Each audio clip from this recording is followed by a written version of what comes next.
నమస్తే. నేను మీ నాగబాబుని. ఒక సగటు భారతీయుడిని, ఒక హిందువుని. అదేంటి మీరంతా నాస్తికుడు అనుకుంటున్న నాగబాబు హిందువుని అంటున్నాడని అనుకుంటున్నారా? ఆదిశంకరుల అద్వైతం, రమణుల ఆత్మజ్ఞానం వీళ్ళిద్దరూ చెప్పిన నిరాకార స్వరూపమైనటువంటి ఆ పరమాత్మను నమ్ముతాను.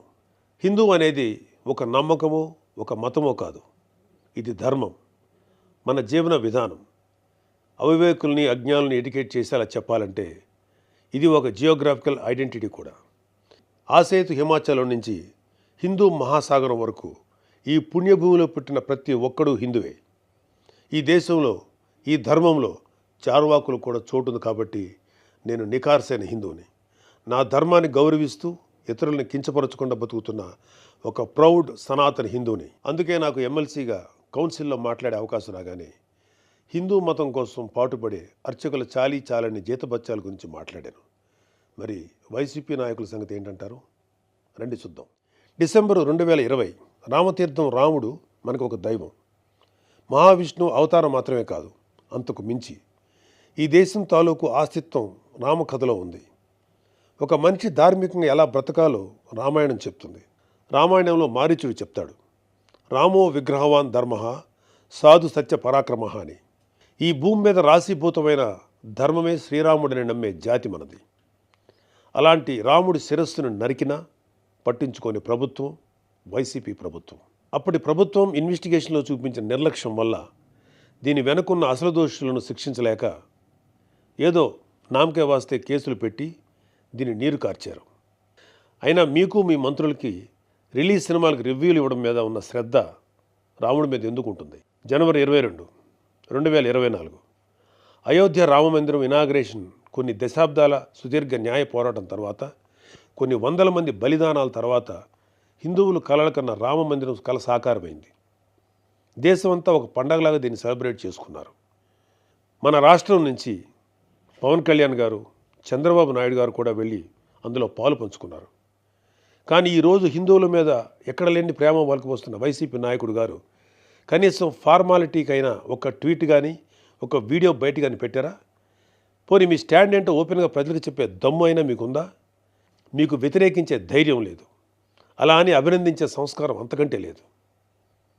వెరసి మీ మనసులో హిందువుల మీద కుళ్ళు కుతంత్రాలు తప్ప ఇంకేమీ లేవు. టీటీడీ భక్తులకి భగవంతుడిని దూరం చేసిన వైసీపీ పూట గడవని పేదవాడి దగ్గర నుంచి వజ్రాల కిరీటాలు చేయించే కోటీశ్వరుల వరకు అందరి కోరిక ఒకటే, ఆ కలియుగ దైవమైన వెంకటేశ్వర స్వామివారి దర్శనం ఏడాదికి ఒకసారైనా చేసుకోవాలని.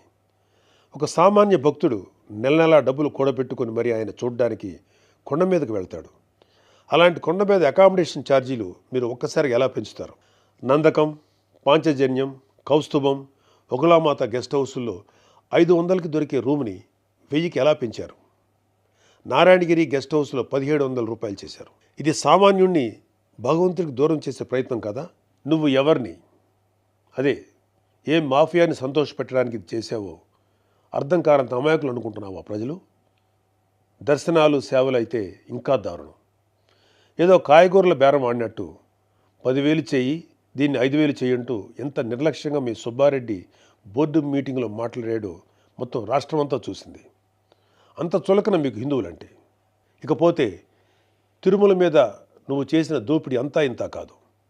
ఒకే ఒక ఉదాహరణ చెప్పాలంటే టీటీడీ కామన్ గుడ్ ఫండ్కి ఇచ్చే కాంట్రిబ్యూషన్ 2.5 కోట్లు ఉండేది.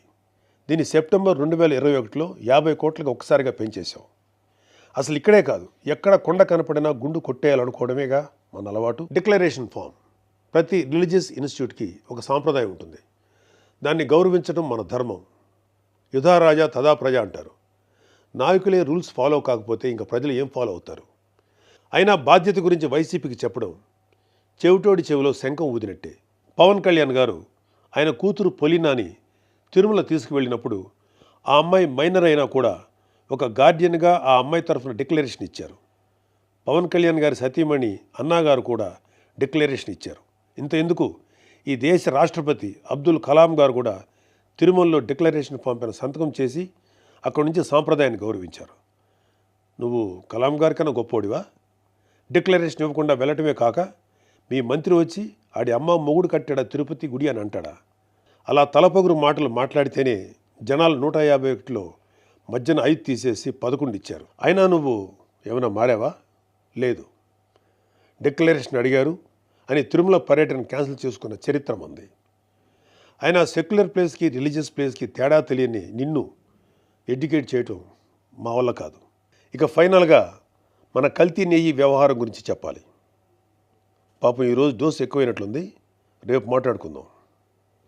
Stay tuned.